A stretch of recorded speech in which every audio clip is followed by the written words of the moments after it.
ايه اللي بيسألني انت بتجري ليه؟ وغلاوة النبي يا جماعة اعملوا مشاركة للفيديو ده، حلفتكم بالنبي ورحمة ابويا، والله ورحمة ابويا كمان مرة اللي هقوله لكم ده حصل حقيقي وانا بجري دلوقتي بسبب كده. راجل بتاع مغسلة ورحمة ابويا ورن عليا قال لي تعالى خد فلوسك، طلع للناس فيها الفلوس.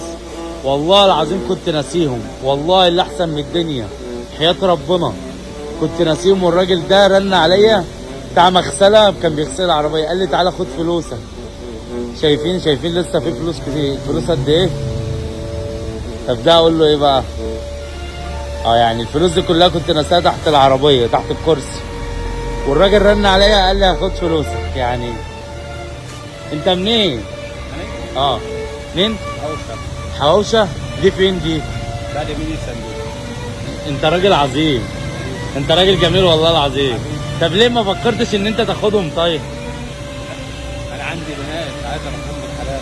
عايز تربي بناتك بالحلال. تسلم البطن اللي خلفتك والله العظيم، انت راجل عظمه، ولادك يتشرفوا بيه.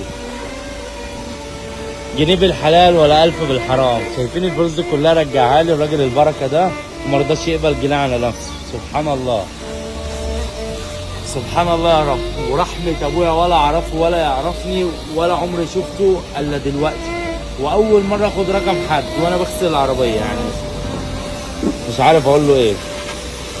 وحياة بناتك انت تعرفني؟ لا يا عم، وحياة بناتك متفق معاك على حاجة؟ لا والله مفيش حاجه. تمام، ربنا يحفظك يا رب.